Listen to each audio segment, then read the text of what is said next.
पूरे ब्रह्मांड में अगर सबसे ऊपर कुछ है तो वो है प्रेम। लेकिन प्रेम भी कैसा?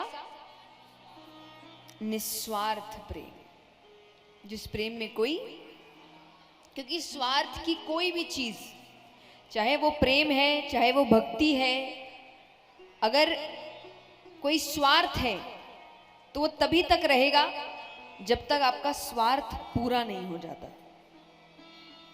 जिस दिन स्वार्थ पूरा हुआ उस दिन वो प्रेम भी खत्म हो जाएगा। तो ऐसी प्रीति लंबी नहीं चलती। और जिस प्रीति में केवल प्रीति ही रहती है कि प्रेम ही सब कुछ है, तो जब तक प्रेम है तब तक वो रिश्ता हमेशा रहता है। पर स्वार्थ में तो रिश्ता तभी तक जब तक स्वार्थ है।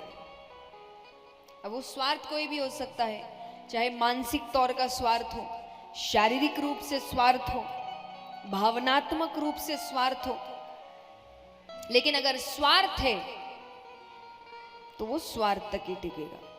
और ये रिश्ता कोई भी हो सकता है। देखिए, प्रेम सुनते ही हमारे दिमाग में लड़का लड़की ही आता है, सिर्फ वो रिश्ता नहीं।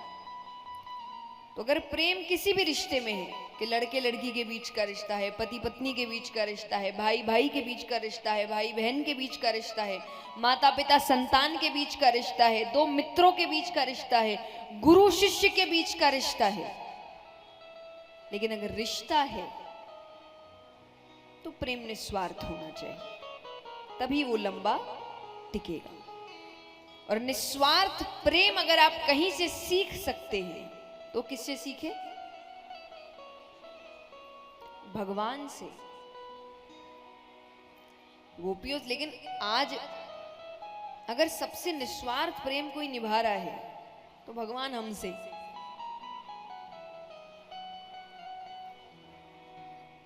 आप ऐसा कुछ कर सकते हैं जो भगवान के पास ना हो? कि आप ऐसा कुछ दे सकते हैं जो भगवान के पास है नहीं?